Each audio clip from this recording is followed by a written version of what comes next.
वक्फ संशोधन विधेयक, इसकी हम बात करते हैं। पहली बात तो हम ये सोचते हैं कि ये विधेयक अभी आया है, नहीं, यह विधेयक अगस्त 2024 का है। तो ये जो विधेयक है वो कब का था? यह विधेयक था अगस्त 2024 का विधेयक था ना। 2024 में हमने ये बिल जो है लोकसभा में पेश किया था ना। 24 में हमने बिल जो है, जो लोकसभा है हमारी, वहां पर हमने पेश किया इसको, ठीक है। हमने इसके अंदर जो पुराना वाला जो बिल है आपके, वक्फ बिल आपके 1995 का, उसके अंदर बहुत सारे 40 से अधिक संशोधन जो है वो प्रस्तावित किए थे हमने ना।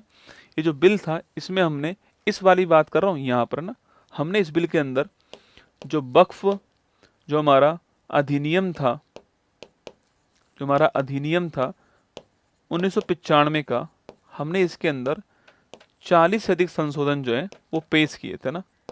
हमने 40+ संशोधन जो है वो पेश किए थे इस बिल, आपके इस अमेंडमेंट बिल के अंदर, ठीक है। इसके लिए हमने कमेटी बनाई थी आपके, जगदम्बिका पाल जो है उनके नेतृत्व में कमेटी बनाई गई। अभी उस कमेटी की रिपोर्ट आई है और अभी इस कमेटी की रिपोर्ट ने फरवरी 25 के अंदर इसमें से 14 जो संशोधन है उनको मंजूरी प्रदान कर दी है।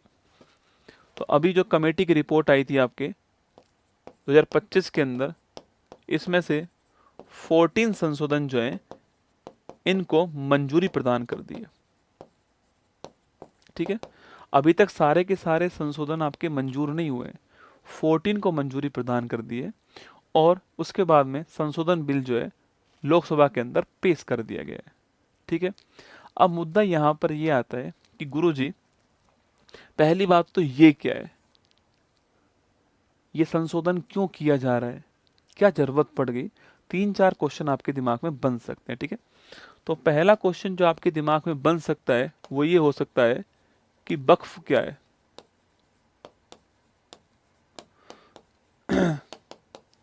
पहला क्वेश्चन तो आपके दिमाग में आ सकता है कि जो वक्फ है वो क्या है। दोस्तों आपके देखो, जब भी कोई व्यक्ति, मुख्यतः इस्लाम धर्म के अंदर, जब भी कोई व्यक्ति जो है अपनी चल या अचल संपत्ति, कहने की बात ये, आपके पास रुपया है वो, या आपके पास कोई भूमि है, आपकी जमीन है वो, आपको लगता है कि अब मुझे इसको दान कर देनी चाहिए धर्म के लिए। धर्म के जितने भी कार्य हो रहे हैं, कहीं मस्जिद बन रही है, कहीं पर कब्रिस्तान बन रहा है, कहीं कोई स्कूल बन रहा है आपके, तो वहां मुझे दान कर देना चाहिए। तो जब कोई व्यक्ति अपनी चल या अचल संपत्ति को धर्मार्थ कार्य के लिए दान कर देता है तो आपके उसे कहते हैं वक्फ। तो वक्फ क्या होता है? तो जब कोई व्यक्ति अपनी चल या अचल संपत्ति को, जो भी है, रुपया, पैसा या भूमि, जो भी है, ठीक है, चल या अचल संपत्ति को धर्मार्थ के लिए दान कर देता है, धर्मार्थ के लिए आपके समर्पित कर देता है, दान कर देता है धर्मार्थ के लिए, तो इसे कहते हैं हम लोग वक्फ। क्या कहते हैं? वक्फ, ठीक है। इसे कहते हैं दोस्तों हम लोग वक्फ। अब इसको रेगुलेट करने के लिए भारत में अलग अलग राज्यों में आपके वक्फ बोर्ड बनाए गए, ठीक है। इसको भाई रेगुलेट भी करना पड़ेगा आपके, तो इसको रेगुलेट करने के लिए क्या बनाए गए? इसे रेगुलेट करने के लिए वक्फ बोर्ड जो है वो अलग अलग स्टेट के अंदर आपको मिल जाएंगे, ठीक है, अलग अलग स्टेट में मिल जाएंगे। यहाँ तक तो सब ठीक है। अब दोस्तों जो वक्फ संपत्ति है, ये कितनी महत्वपूर्ण है, क्यों इतना हंगामा इसके ऊपर हो रहा है, आप आंकड़ों से समझिएगा कि भारत में तीसरे स्थान पर सर्वाधिक भूमि जो है वो वक्फ के बोर्ड के पास में। भारत में तीसरे स्थान पर सर्वाधिक जो भूमि है वो किसके पास में? वक्फ बोर्ड के पास में, या तो रेलवे के पास में इससे अधिक, या फिर डिफेंस के पास में। तो ये क्यों महत्वपूर्ण है, मैं आपसे ये कह रहा हूँ कि जो वक्फ संपत्ति है ये क्यों महत्वपूर्ण है। भाई अगर ये छोटी मोटी चीज है तो फिर क्यों ही माथा मार रहे हो इसके ऊपर इतना, क्यों इसके ऊपर जो है इतना विवाद हो रहा है, हर कोई इसी में लगा हुआ है, हर कोई न्यूज चैनल इसमें लगा हुआ है। तो हमें समझना पड़ेगा कि भाई क्यों महत्वपूर्ण है। 1 लाख करोड़ रुपए से अधिक की संपत्ति है इसके पास में। कितनी है? 1 लाख करोड़ रुपए से अधिक। कई देशों की जीडीपी नहीं होगी इतनी, इससे अधिक की संपत्ति है इसके पास में। और सबसे बड़ी बात कि लैंड का एक बड़ा पार्ट इसके पास में, क्योंकि अधिकांश लोग उसको क्या कर, रुपया तो कम ही लोग दान करते हैं, अधिकांश लोग अपनी जमीन दान कर देते हैं कि भाई अब मेरा तो कोई उत्तराधिकारी है नहीं, तो वो अपनी जमीन जो है वो धर्म के नाम पर दान कर देता है, धर्म के उत्थान के लिए दान कर देता है। धर्म में आ, आप मस्जिद बनाइए, आप कब्रिस्तान बनाइए, या शैक्षणिक संस्थान बनाइए, जो आपकी मर्जी हो वो काम करो, दान कर दिया, ठीक है। अब देखिए, मैंने कहा कि भारत में या तो रेलवे के पास है संपत्ति, रेलवे के पास भूमि है, या रक्षा मंत्रालय के पास भूमि है। इनके बाद में थर्ड सर्वाधिक जो भूमि है वो वक्फ बोर्ड के पास में, इसलिए महत्वपूर्ण चीज है, सर्वाधिक जो भूमि है वो इसके पास में, ठीक है, आपको ध्यान रखना है, ठीक है। इसको रेगुलेट कौन करता है, वक्फ बोर्ड करता है।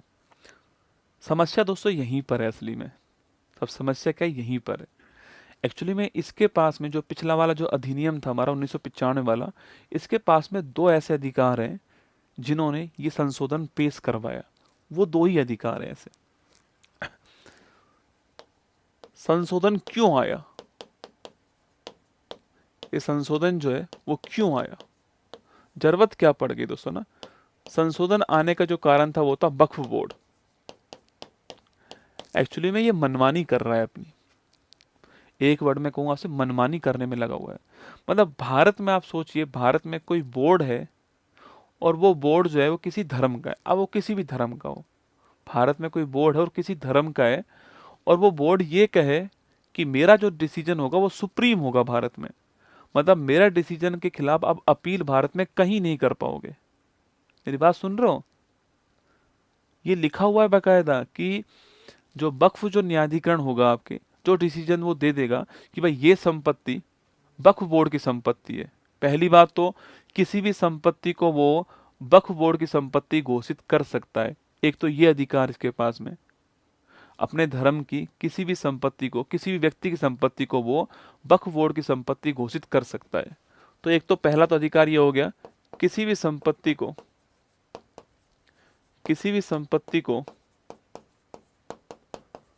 वक्फ बोर्ड की संपत्ति घोषित करने का अधिकार इसके पास में, पहला तो अधिकार ये हो गया, ठीक है। सेकंड अधिकार इसके पास में क्या है कि जो डिसीजन लिया है, वक्फ न्यायाधिकरण ने जो डिसीजन ले लिया है, मान लो कोई विवाद हुआ, तो इसके लिए इन्होंने जो है वो एक ट्रिब्यूनल बनाया हुआ है, न्यायाधिकरण बनाया हुआ है, वक्फ न्यायाधिकरण, ठीक है। और इन्होंने कहा है कि जो डिसीजन आपके ये ले लिया वो फाइनल होगा, आप उसके खिलाफ अपील कहीं भी नहीं कर पाओगे। जो वक्फ न्यायाधिकरण होने वाला है के खिलाफ अपील, खिलाफ नो अपील, कोई भी अपील आप नहीं कर सकते किसी भी कोर्ट में, किसी भी कोर्ट में आप अपील नहीं कर सकते। ये इसमें लिखा हुआ था। किसकी बात कर रहा हूं मैं 1995 के एक्ट की बात कर रहा हूं। अब आप मुझे बताओ कि संशोधन होना चाहिए या नहीं होना चाहिए, बहुत जरूरी था संशोधन होना। देखिए, ये किसी के धर्म में हस्तक्षेप की बात नहीं है, लेकिन ये जो असीमित शक्ति है ना, ये कभी कभी उसी धर्म के लोगों को भी परेशान कर देती है, उसी धर्म के लोगों को भी नुकसान पहुंचाती है, ठीक है। अब हमने क्या करा, संशोधन पेश किया, और जो 14 संशोधन पेश हुए, जो मंजूर हुए, उसमें 4 बड़े डिसीजन भारत में हुए, उसमें 4 बड़े डिसीजन आपके भारत के अंदर हुए, जिनकी सराहना आपको भी करनी चाहिए।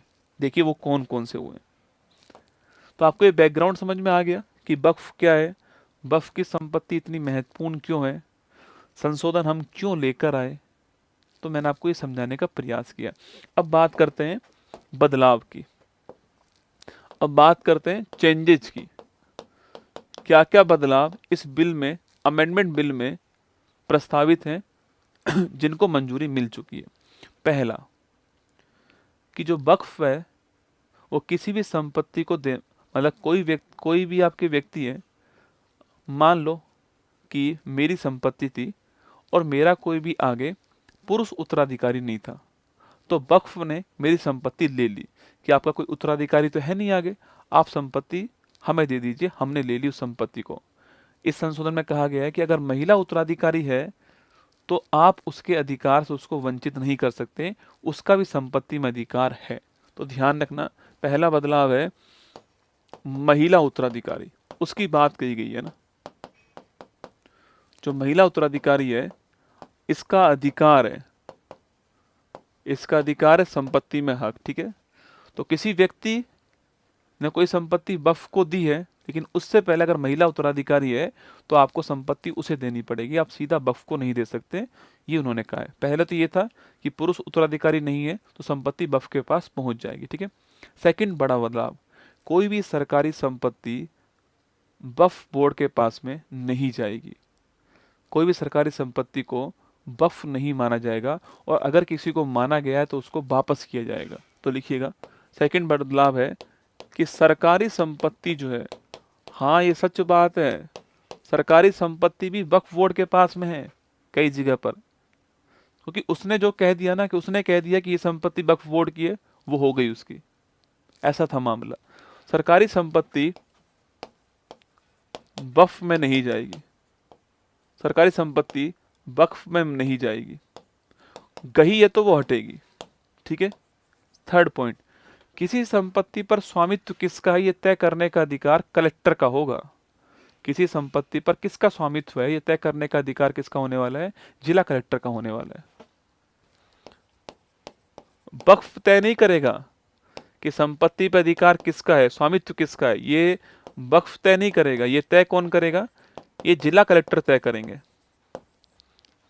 किसी संपत्ति पर किसका मालिकाना हक है ये तय कौन करेगा, आपके वक्फ तय करेगा। आपको ध्यान, ये आपके डीएम तय करेगा। और सबसे बड़ा बदलाव जो है कि एक वक्फ परिषद बनाई जाएगी जिसमें गैर मुसलमान का होना भी अनिवार्य है। नंबर 4 है, एक वक्फ परिषद बनाई जाएगी और इस परिषद में गैर मुसलमान जो है इसका होना भी अनिवार्य है। और जिसकी मैं बात कर रहा था वो ये है, इसमें कुल मिला के 22 मेंबर होंगे, ठीक है। जिसकी मैं बात कर रहा था वो ये है कि अगर आप इस न्यायाधिकरण के फैसले से संतुष्ट नहीं है तो आप इसके खिलाफ अपील कर सकते हैं। यही एक मेजर है। एक तो हर संपत्ति को वक्फ की संपत्ति नहीं माना जाएगा, ये चेंज है। सरकारी संपत्ति अलग रहेगी, महिला उत्तराधिकार है तो वो अलग रहेगा। संपत्ति पर मालिकाना हक किसका है ये तय कौन करेगा, डीएम करेगा। और इसके अलावा अगर आपको फिर भी कोई समस्या है इस ट्रिब्यूनल के फैसले पर तो आप कोर्ट जा सकते हो, आप कोर्ट जा सकते हो